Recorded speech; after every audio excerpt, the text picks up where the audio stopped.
Hi everyone, I'm Lorenzo, for those who do not know me. Today I'm going to give you an update on the status for the Arm GICv5 interrupt controller, the host kernel driver. Before starting, well, it goes without saying, feel free to interrupt me. Sorry, it was too tempting, but I mean, it's, yeah, let's get started. First of all, why GICv5? I mean, there are multiple reasons, and certainly I'm going to summarize them all here, but briefly, I mean, GICv5, it's a new GIC architecture. I mean, basically it's a significant departure from previous ones up to GICv4 for many reasons. First of all, I mean, the scaling of systems, the monolithic GICv3, V2, well, the previous versions, MMIU-based distributors, I mean, and the limited number of wires, I mean, started to, well, give problems. So the main feature there is, for GICv5, is the scaling to larger systems with larger core counts and number of wires, and there is no, but the limitation, no more global MMIU registers there, and everything is memory based. I'm going to speak about that in a little while. For virtualization, I mean, there are multiple reasons. Well, GICv3 before started having, you know, a cost on, well, on virtualization. There are many examples there. I mean, mostly the traps to EL2 for the MMIU registers emulation, and also for, even though GICv4 introduced direct injection of RQs for, well, MSIs and SGIs, we still have to trap to the hypervisor to deliver those. I think those, well, they became a limitation, and from that perspective, I mean, GICv5 is a significant improvement over those, because, I mean, being memory-based and removing all these needs for traps to the EL2, I mean, it improves performance. And last but not least, confidential compute. I mean, GICv5 introduced Realm interrupt handling from its inception, which is again a significant departure from before, which with 3 before we wasn't Realm aware, and everything needs to go through the non-secure software to handle, well, the Realm interaction. So I think for these 3 reasons, and GICv5 was introduced, and those are the key benefits. So GICv5, I mean, in GICv5 there is a concept to start with called intra-domains. Intra-domains are a way to isolate and configure interrupts for a given security state. It's an abstraction that is, well, it's there to allow systems to support multiple configurations, security states, and, well, interrupt domains, that's what they are for. I mean, they're there to configure interrupts for a specific domain that matches the security state core support and the exception level at which we are running. Overall, that's a basic sketch of how intra-domains match the corresponding security state and exception level. EL3 is an intra-domain that is for either root or secure state, and for any other intra-domain is, for instance, for non-secure, and it supports non-secure for the full exception levels. And then, well, virtual machines are there for secure realm and non-secure domains, and, well, they're based on what we call VPEs, that are the equivalent, the GIC lingo for vCPUs, for instance, in KVM. GICv5 system architecture, I mean, that's taken from the specification. I mean, there are 3 main components in the GICv5 system architecture. Let's start with the inter-wire bridge. Inter-wire bridge is a component that allows to translate wires. I mean, it's distributed. You can have as many as you want in the architecture, but basically it provides an infrastructure to wire interrupts that are closer to the source. I mean, instead of having a monolithic distributor where you need to wire up interrupts, I mean, IWB lives close to the interrupt sources. They're connected to an ITS that, well, it allows me to introduce it as well. It's an internet translation service that translates messages coming from devices, and from this perspective, an IWB is a wire to message-based interrupt converter. So the IWB is like any other device, like any PCI device, that translates a device ID, event ID pair into, an interrupt, and the ITS translates that to an RQ message to be sent to the IRS. That is basically what replaces the current GIC distributor. And the IRS is the interrupt routing service. It manages the interrupt state and forwarding to the CPU interface. Again, the architecture is completely different from the distributor. IRS, you can have at least one, but you can have more, so it's distributed, and it's also important for cross-chip. To handle, it's not a monolithic component, but it's distributed, so you can have as many as required.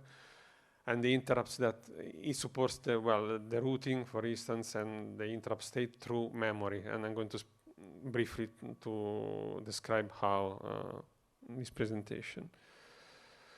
SPIs, the way they're known in the current GIC can be seen without an ITS translation or OS allocated memory. I'm going to speak about those briefly to explain why they were kept in the architecture. GICv5 interrupt identifier and classes. A GICv5 interrupt ID is 32-bit word. You can have, as much as 60 million interrupts per type, security state, MVM, which sounds like a lot, but remember that this is a new architecture, so it's supposed to be with us for the foreseeable future. That's why it was designed like that. Interrupt types, 3 interrupt types, private peripheral interrupts, the PPI, it's a separate namespace for PE, and that namespace is shared across exception levels and interrupt domains. Shared peripheral interrupts, SPIs, again, it's a shared namespace across PEs and across interrupt domains.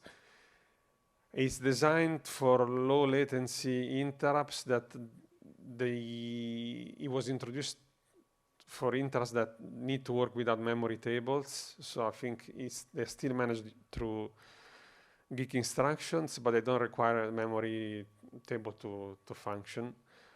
They can be targeted to a PU or use 1-of-n routing, even though, 1-of-n routing, today I'm talking about Linux RQ management is not used, but okay, for the sake of completeness, I just mentioned that.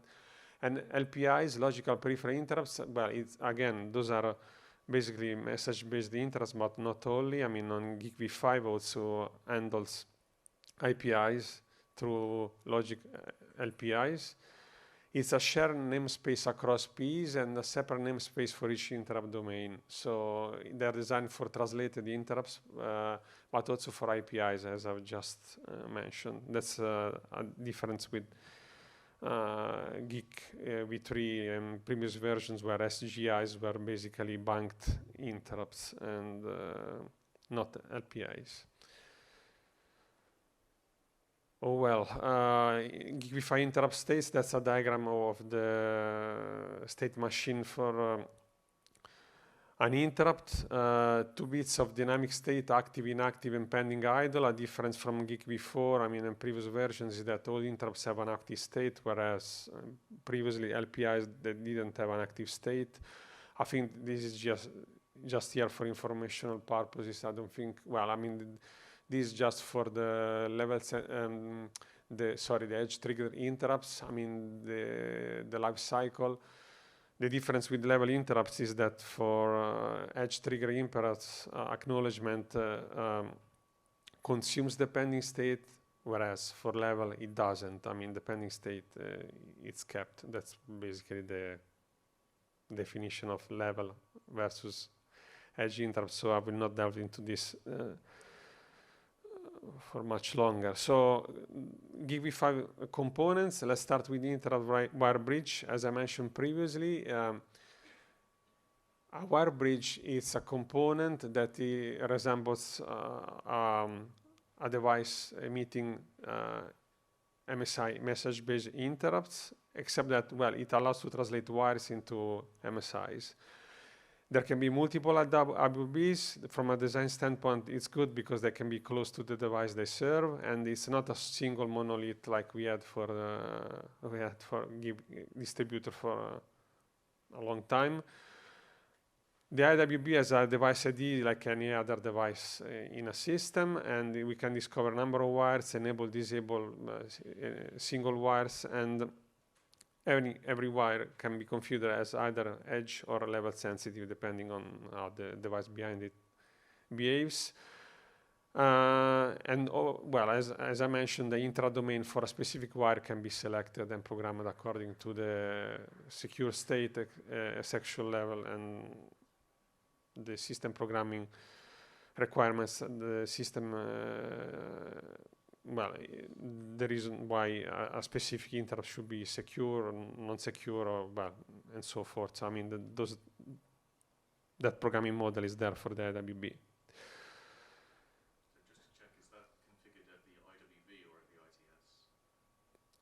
It's at the IWB. For any specific wire, it's the IWB. Yeah. Well, of course, with the new GICv5 comes a new CPU interface because, well, I mean, it's the way the CPU interface talks to the IRS is different from a GICv3, so it's a new interface.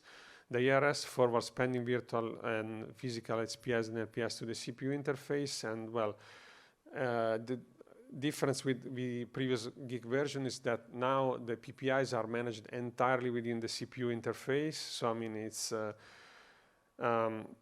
they're managed using system instructions, and also the HPPI, the highest priority interrupt, is managed entirely within the CPU interface. That's probably, if there is something to take away from these slides, that's what it is. I mean, the PPI configuration state is held in the CPU interface, and well, I mean, from a functionality perspective, also the virtual CPU interface is managed by the within the new GICv5 CPU interface. Something that is worth mentioning is that GICv5 is not backward compatible with previous versions, but there is an option to run v3.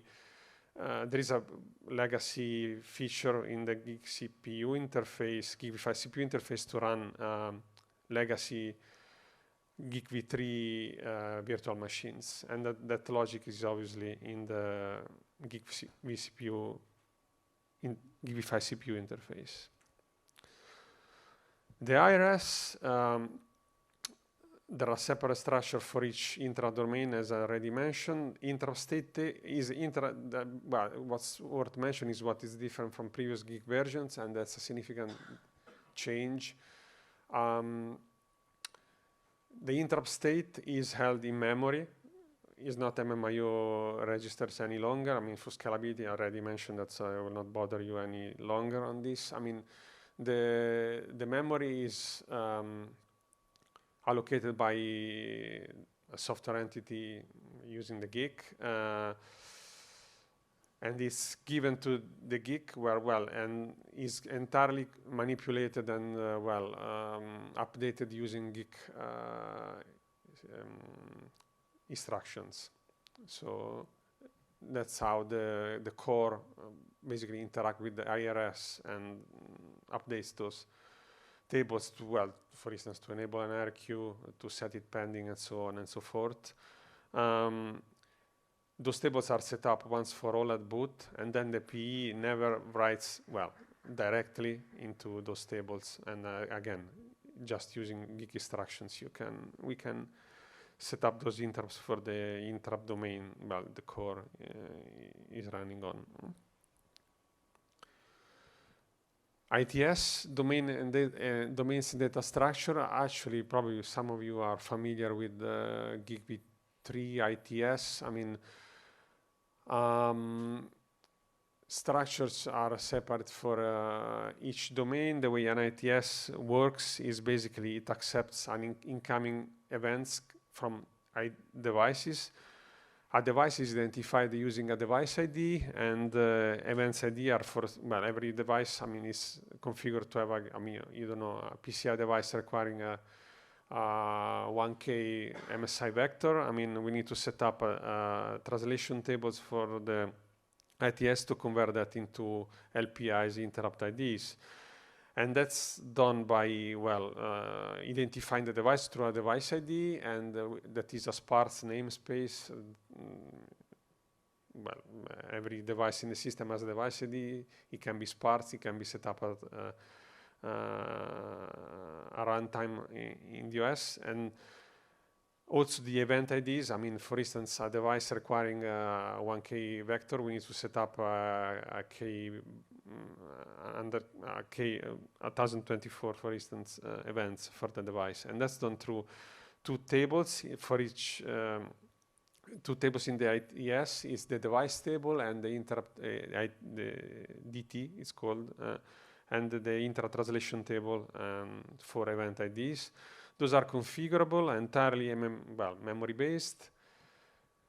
They can be 1 or 2 level depending on the design, and well, they're owned by the software, in this case Linux, setting up the translation tables and managing those devices. And from this perspective, probably a significant difference from GICv3 is that in v3 we were handling those tables using ATS message queue commands, whereas now it's well, memory based, and the OS updates those tables directly and then require MMIO based invalidation for cache, ITS caches. And yeah, and that's about it.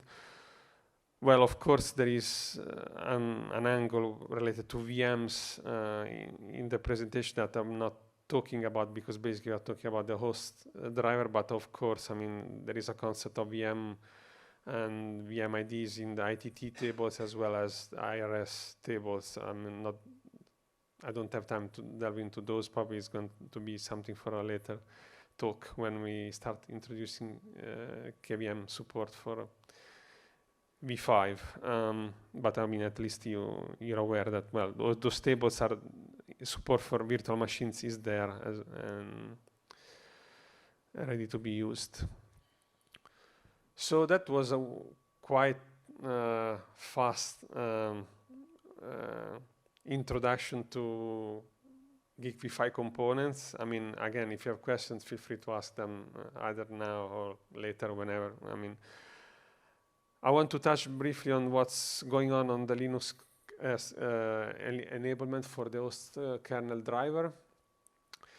What's going on is quite straightforward. I mean, we worked from the beginning, from inception, to make sure that we have Linux kernel, host kernel driver that is capable of supporting everything in the architecture is allowed. I think it's that's nice. I mean, I post the host kernel driver design on the mailing list as soon as the GICv5 beta specs were made available end of March. I mean, the code was posted on early April. It supports pretty much everything is there to support in GICv5. I mean, PPIs, SPIs, LPIs, IPI, everything is managed using different RQ domains and RQ chips. We do support IWB, ITS, and message-based interrupts, and obviously CPU interface. If I have to mention something that from a design standpoint, probably it's interesting to know that, well, as I mentioned, but the IRS ITS tables require memory. That memory has to be, well, contiguous, physically contiguous. I mean, the GIC is not behind an SMMU anyway by design, so I think that's the limitation. Yeah, it's a limitation for the memory we need to allocate. They need to be allocated once for all at boot, and the current design relies on kmalloc for that. And also, kmalloc is there because we need allocation that may be smaller or larger than a page size, and I think that's handled transparently in the driver. Well, I mean, something controversial. It's not really controversial, but I mean, it's the GIC IRS and ITSs could be designed to be coherent with the core or non-coherent. It's something that is allowed by the architecture, so the kernel driver has to cope with non-coherent IRSs or ITSs, and that's done using by allocating memory that is, well, by definition, coherent, and then we rely on cache clean and invalidation to make sure that memory is visible to the relevant component, IRS or ITS, if there is need. Something I haven't mentioned because, honestly, I don't have time, but I mean, GIC comes with a new programming model, I mean, and also with barriers to make sure that the interrupt effects take place. They are embedded in the architecture, they're defined and implemented in the driver. They're called GSBs, well, surprisingly. I mean, there are two barriers, ACK and sys barriers. The ACK barrier was just introduced to make sure that it's an optimization, so that is there to make sure that interrupt acknowledgement is visible. The effects of interrupt acknowledgement and activation are visible to the system, and well, the GSB sys is more comprehensive, but also, well, surprise, more expensive in terms of cycles. So that's why there are two barriers, and well, they're implemented in the kernel driver, and supposedly at the right place, I mean, from the inception, and I think they're commented enough to make sure that the way they're handled is clear for anyone reading the code, and making sure that it matches the Linux kernel programming interface for the GIC. The host driver status, I mean, in the file, I mentioned that fully functional driver is posted on LKML. It's public. We are at v4. I mean, I posted it this week. I don't believe we'll be able to hit 6.16. I don't think it's a problem. I think the status is good. I mean, the review so far went well enough. And then I think waiting to get more comments, but overall the design is there. I mean, it's fully functional, and I think the code is, I would say, is in a better shape than it was a month ago, and I'm not sure it can get there in the next cycle, but anyway, I don't think it's fundamental. The point is that the support is there. If it's not this current cycle, it's going to be the next one, but certainly that's going to be it. It's something worth mentioning if you're interested. I mean, I tested it with FPP prototype, I mean the pre-release, but also it's also tested with the official FPP release that I think it's going to be public shortly. It's tested with all possible configuration, maybe not, but I mean I tested with two IRSs, two ITSs, and IWBs with PCI platform devices, IWB connected wires, and so on and so forth. So I mean, overall, the testing was pretty comprehensive. Obviously, there are things that on models like barriers and non-coherent systems, I mean, they need to be investigated on, well, emulation and hardware, but anyway, support is there from the beginning. Something worth mentioning, because I think there are people who are interested, obviously, KVM changes are in the pipeline. I mean, it's not that there isn't anything for KVM, it's that it's already lots of code for the host kernel driver, so I think we wanted to start from something well, simpler, which is not simpler anyway, but okay, is there. I mean, and KVM changes are ready. We are testing KVM booting VM that are V3 and V5 VMs on top of the GICv5 Linux host driver I'm writing. The plan is to upstream the KVM changes within the next couple of months as soon as the host kernel driver has landed. Well, just to let you know, I mean, the code is there, it's not just ready for upstream the KVM portion, but I think we are working on it, and I think we'll be ready soon enough for everyone to have a look and be used.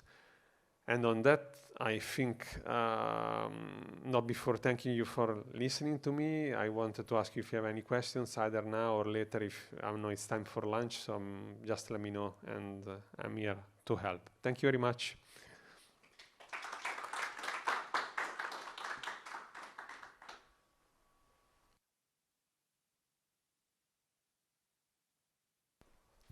For the KVM patches you mentioned, is that going to be just GICv5 in a guest, or is that going to be GICv3 compat to guest? It's going to be V3 first, and I think that's the path of least resistance. I think it's the easiest way to, but is what makes sense, because it shouldn't be that complicated to enable V3 on top of V5, and then we'll crack on with V5 on V5. But first of all, we need to enable all the existing virtualization, and I think it's going to be V3 first, and that's why the legacy feature is there for.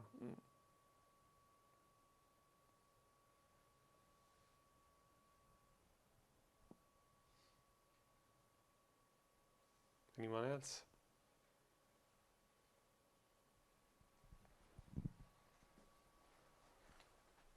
So just one. So device tree also is there as part of your patch. I forgot to mention. Yes, I mean the series also implements the DT bindings, but that doesn't mean that the CPI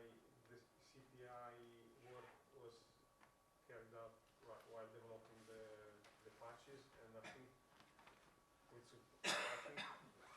next cycle we should be able to post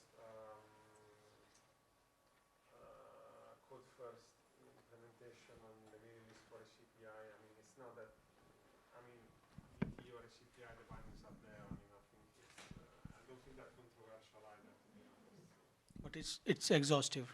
A lot of information you need to get from device tree or a CPI for GICv5. I think the DT bindings are there. The CPI mirrors more about the way a CPI implements those things. I mean, with static tables, but I don't think it's very. I don't think there is it's something that we need to worry about. The support is there. We just need to agree on the bindings. But yeah, I'm for the TFA patches. We have it for review, and we just creating it our own. But at some point we need to come up with common binding, and then we can start consuming that also. Yeah, I mean the DT bindings. I mean they're not active yet, so they're not official. But honestly, I don't think I don't expect any major change to those, to be honest. Thank you.